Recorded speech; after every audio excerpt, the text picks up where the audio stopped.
Hi friends, ഇന്ന് നമ്മൾ നോക്കാൻ പോകുന്നത് LSS USS പരീക്ഷയ്ക്ക് ആവശ്യമായ GKയും കറണ്ട് അഫയേഴ്സുമാണ്.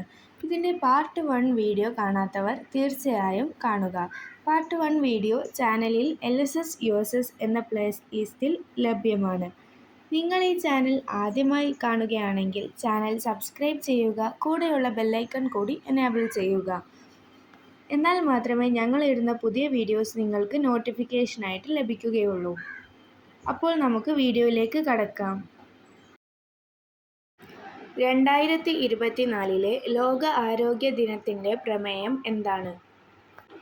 ഉത്തരം: എൻ്റെ ആരോഗ്യം എൻ്റെ അവകാശം.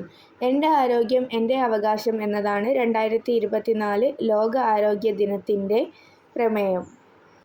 63ാമത് സംസ്ഥാന സ്കൂൾ കലോത്സവത്തിന് വേദിയായത് എവിടെ? ഉത്തരം: തിരുവനന്തപുരം. തിരുവനന്തപുരമാണ് 63ാമത് സ്കൂൾ കലോത്സവത്തിന് വേദിയായത്. 63ാമത് സ്കൂൾ കലോത്സവത്തിൽ കിരീടം സ്വന്തമാക്കിയത് ആര്? ഉത്തരം: തൃശ്ശൂർ. തൃശ്ശൂരാണ് 63ാമത് സ്കൂൾ കലോത്സവത്തിൽ കിരീടം സ്വന്തമാക്കിയത്. അഗ്നിച്ചിറകുകൾ എന്ന പുസ്തകം ആരുടേതാണ്? ഉത്തരം: APJ അബ്ദുൽ കലാം. APJ അബ്ദുൽ കലാമിൻ്റേതാണ് അഗ്നിച്ചിറകുകൾ എന്ന പുസ്തകം. കേരളത്തിലെ ആകെ ഗ്രാമപഞ്ചായത്തുകളുടെ എണ്ണം എത്ര? ഉത്തരം: 941. 941 ഗ്രാമപഞ്ചായത്തുകളാണ് കേരളത്തിലുള്ളത്. കേരളത്തിലെ ഏറ്റവും വലിയ ജലവൈദ്യുത പദ്ധതി ഏത്? ഉത്തരം: ഇടുക്കി. ഇടുക്കിയാണ് കേരളത്തിലെ ഏറ്റവും വലിയ ജലവൈദ്യുത പദ്ധതി. കേരളത്തിലെ നദികളിൽ കിഴക്കോട്ടൊഴുകുന്ന നദികൾ ഏതെല്ലാം? ഉത്തരം: കബനി, ഭവാനി, പാമ്പാർ. കബനി, ഭവാനി, പാമ്പാർ എന്നീ നദികളാണ് കേരളത്തിൽ കിഴക്കോട്ടൊഴുകുന്ന നദികൾ. കേരളത്തിലെ ആദ്യത്തെ ദേശീയ ഉദ്യാനം ഏത്? ഉത്തരം: ഇരവികുളം. ഇരവികുളമാണ് കേരളത്തിലെ ആദ്യത്തെ ദേശീയ ഉദ്യാനം. കേരളത്തിലെ ഏറ്റവും വലിയ ശുദ്ധജല തടാകം ഏത്? ഉത്തരം: ശാസ്താംകോട്ട കായൽ. ശാസ്താംകോട്ട കായലാണ് കേരളത്തിലെ ഏറ്റവും വലിയ ശുദ്ധജല തടാകം. കേരള സംസ്ഥാനം നിലവിൽ വന്നത് എന്ന്?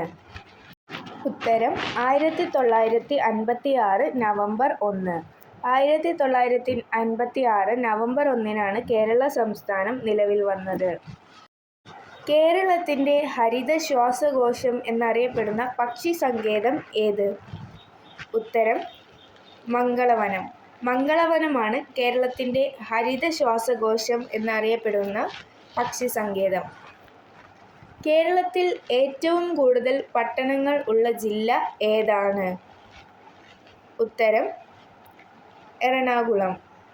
എറണാകുളമാണ് കേരളത്തിൽ ഏറ്റവും കൂടുതൽ പട്ടണങ്ങളുള്ള ജില്ല. കേരളത്തിലെ ഏറ്റവും നീളം കൂടിയ നദി ഏതാണ്? ഉത്തരം: പെരിയാർ. പെരിയാറാണ് കേരളത്തിലെ ഏറ്റവും നീളം കൂടിയ നദി. ശ്രീനാരായണ ഗുരു ജനിച്ച സ്ഥലം എവിടെയാണ്? ഉത്തരം: ചെമ്പഴന്തി. ചെമ്പഴന്തിയിലാണ് ശ്രീനാരായണ ഗുരു ജനിച്ചത്. മതമേതായാലും മനുഷ്യൻ നന്നായാൽ മതി ഇത് ആരുടെ വാക്കുകളാണ്?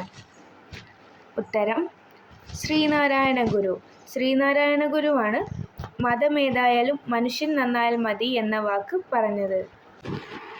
കേരളത്തിലെ ഏറ്റവും ചെറിയ ദേശീയ ഉദ്യാനം ഏതാണ്? ഉത്തരം: പാമ്പാടുംചോല. പാമ്പാടുംചോലയാണ് കേരളത്തിലെ ഏറ്റവും ചെറിയ ദേശീയ ഉദ്യാനം. നിലവിൽ ഇന്ത്യയിൽ എത്ര കേന്ദ്രഭരണ പ്രദേശങ്ങൾ ഉണ്ട്? ഉത്തരം: 8. നിലവിൽ ഇന്ത്യയിൽ 8 കേന്ദ്രഭരണ പ്രദേശങ്ങളാണ് ഉള്ളത്. നിലവിലെ കേരള ഹൈക്കോടതി ചീഫ് ജസ്റ്റിസ് ആര്? ഉത്തരം നിതിൻ മധുകർ ജാംദർ. നിതിൻ മധുകർ ജാംദർ ആണ് നിലവിലെ കേരള ഹൈക്കോടതി ചീഫ് ജസ്റ്റിസ്. കേരളത്തിൻ്റെ വടക്കേ അറ്റത്തെ ജില്ല ഏതാണ്? ഉത്തരം കാസർഗോഡ്. കാസർഗോഡാണ് കേരളത്തിൻ്റെ വടക്കേ അറ്റത്തെ ജില്ല. കേരളത്തിൻ്റെ തെക്കേ അറ്റത്തെ ജില്ല ഏതാണ്? ഉത്തരം തിരുവനന്തപുരം. തിരുവനന്തപുരമാണ് കേരളത്തിൻ്റെ തെക്കേ അറ്റത്തെ ജില്ല. കേരളത്തിലെ ഏറ്റവും ചെറിയ ജില്ല ഏതാണ്? ഉത്തരം ആലപ്പുഴ. ആലപ്പുഴയാണ് കേരളത്തിലെ ഏറ്റവും ചെറിയ ജില്ല. കേരള കലാമണ്ഡലം സ്ഥിതി ചെയ്യുന്നത് എവിടെ? ഉത്തരം ചെറുതുരുത്തി. ചെറുതുരുത്തിയിലാണ് കേരള കലാമണ്ഡലം സ്ഥിതി ചെയ്യുന്നത്. കേരള കലാമണ്ഡലം സ്ഥാപിച്ചത് ആര്? ഉത്തരം വള്ളത്തോൾ നാരായണ മേനോൻ. വള്ളത്തോൾ നാരായണ മേനോനാണ് കേരള കലാമണ്ഡലം സ്ഥാപിച്ചത്. ഇന്ത്യയുടെ വാനമ്പാടി എന്നറിയപ്പെടുന്നത് ആരെയാണ്? ഉത്തരം സരോജിനി നായിഡു. സരോജിനി നായിഡു ആണ് ഇന്ത്യയുടെ വാനമ്പാടി എന്നറിയപ്പെടുന്നത്. ഇന്ത്യൻ തപാൽ സ്റ്റാമ്പിൽ പ്രത്യക്ഷപ്പെട്ട ആദ്യ മലയാളി ആര്? ഉത്തരം ശ്രീനാരായണ ഗുരു. ശ്രീനാരായണ ഗുരു ആണ് ഇന്ത്യൻ തപാൽ സ്റ്റാമ്പിൽ പ്രത്യക്ഷപ്പെട്ട ആദ്യ മലയാളി. ഇന്ത്യയിൽ ദേശീയ വിദ്യാഭ്യാസ ദിനമായി ആചരിക്കുന്നത് ആരുടെ ജന്മദിനമാണ്? ഉത്തരം മൗലാന അബ്ദുൽ കലാം ആസാദ്. മൗലാന അബ്ദുൽ കലാം ആസാദിൻ്റെ ജന്മദിനമാണ് ഇന്ത്യയിൽ ദേശീയ വിദ്യാഭ്യാസ ദിനമായി ആചരിക്കുന്നത്. ഓർമ്മയുടെ അറകൾ ആരുടെ ആത്മകഥയാണ്? ഉത്തരം വൈക്കം മുഹമ്മദ് ബഷീർ. വൈക്കം മുഹമ്മദ് ബഷീറിൻ്റെ ആത്മകഥയാണ് ഓർമ്മയുടെ അറകൾ. ഏറ്റവും വേഗത്തിൽ വളരുന്ന പുൽവർഗത്തിൽപ്പെട്ട സസ്യം ഏതാണ്? ഉത്തരം മുള. മുളയാണ് ഏറ്റവും വേഗത്തിൽ വളരുന്ന പുൽവർഗത്തിൽപ്പെട്ട സസ്യം. മലബാറിലെ ഔഷധ സസ്യങ്ങളെപ്പറ്റി പ്രതിപാദിക്കുന്ന ഗ്രന്ഥം ഏതാണ്? ഉത്തരം ഹോർത്തൂസ് മലബാറിക്കസ്. ഹോർത്തൂസ് മലബാറിക്കസ് ആണ് മലബാറിലെ ഔഷധ സസ്യങ്ങളെക്കുറിച്ച് പ്രതിപാദിക്കുന്ന ഗ്രന്ഥം. ഓമനത്തിങ്കൾ കിടാവോ എന്ന പാട്ട് ഏത് വിഭാഗത്തിലാണ് ഉൾപ്പെടുന്നത്?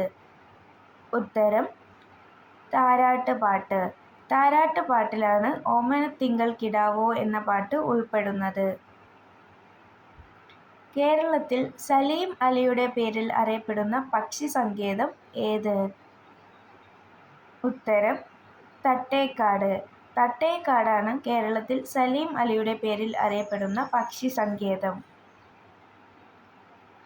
തട്ടേക്കാട് പക്ഷി സങ്കേതം ഏത് ജില്ലയിലാണ് സ്ഥിതി ചെയ്യുന്നത്? ഉത്തരം എറണാകുളം. എറണാകുളത്താണ് തട്ടേക്കാട് പക്ഷി സങ്കേതം സ്ഥിതി ചെയ്യുന്നത്. ആരുടെ ജന്മദിനമാണ് ദേശീയ അധ്യാപക ദിനമായി ആചരിക്കുന്നത്? ഉത്തരം ഡോക്ടർ എസ് രാധാകൃഷ്ണൻ.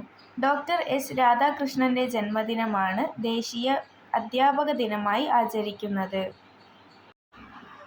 മനുഷ്യനെ ആദ്യമായി ചന്ദ്രനിൽ എത്തിച്ച ദൗത്യം ഏതാണ്?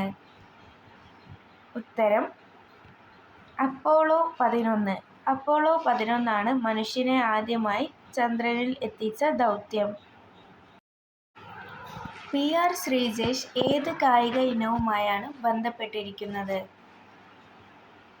ഉത്തരം ഹോക്കി. ഹോക്കിയുമായാണ് PR ശ്രീജേഷ് ബന്ധപ്പെട്ടിരിക്കുന്നത്.